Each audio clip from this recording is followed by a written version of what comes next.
정부의 대마 규제가 난치 질환으로 고통을 받고 있는 환자들에게 족쇄가 되고 있습니다. 독일, 캐나다, 스웨덴은 물론 중국도 합법화했고 미국에서는 관련 제품이 편의점에서 팔리고 있지만 우리만 여전히 규제하고 있는 것입니다. 박정미 기자가 취재했습니다.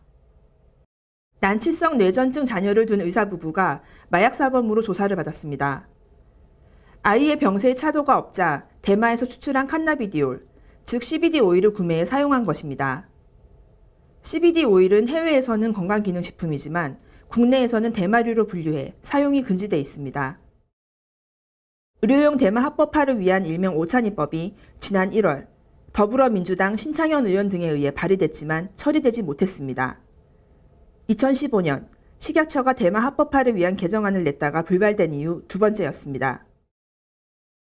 현재 법률상 일부 마약과 향정신성 의약품이 의료용으로 쓰이는 것과는 달리 대마는 모든 성분을 의료용으로 사용할 수 없습니다.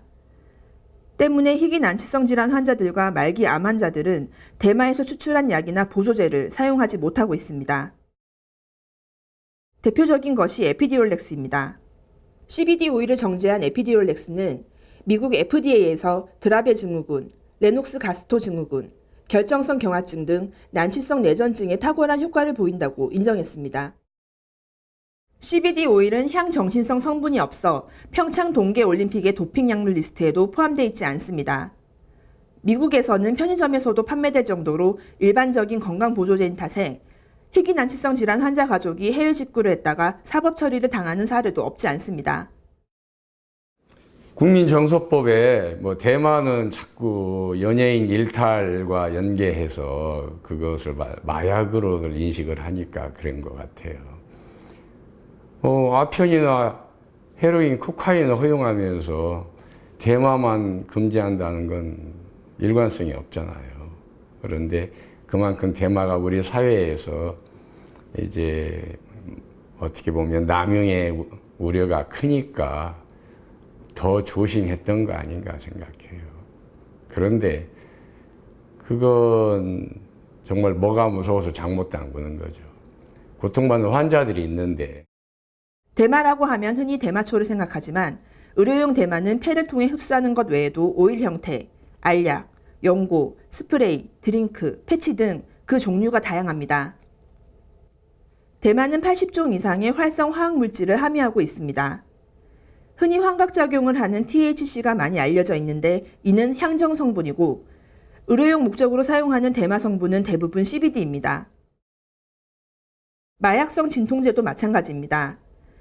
치료의 필요에 의사의 처방에 따라 사용하지만 일부에서는 여전히 편견을 가지고 있는 것이 사실입니다.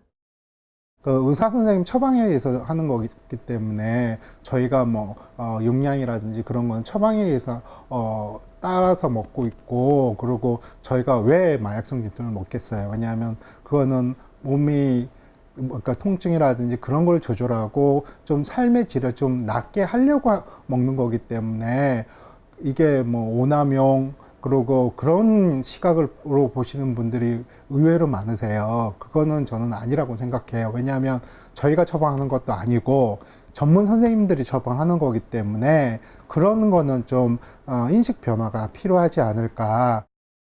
특히 대마는 마약류라는 사회적 낙인으로 인해 그 효용성에도 불구하고 이를 사용할 수 없어 고통받고 있는 환자들이 많습니다.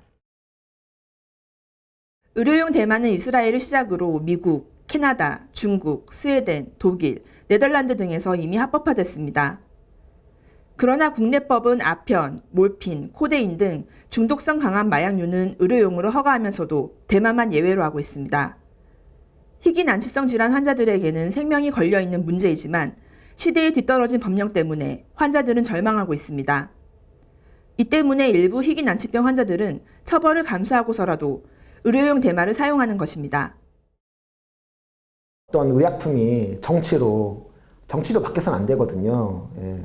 그러면 환자들이 이걸 기다리는 환자들이 뇌전증 환자도 사실 꽤 수가 되고 파킨슨 환자들이나 알츠하이머 환자들은 수가 이 대마 성분을 기다리는 환자들이 워낙 많기 때문에 이거는 좀 환자들의 목소리, 국민의 목소리를 좀 국회가 좀 들어야 한다고 생각합니다. 국회가 45일 만에 재개돼 해결해야 할 문제들이 산적해 있는 가운데 의료용 대마 합법화가 조속히 추진될지 그 기추가 주목됩니다. 메디컬 TV 박정미입니다.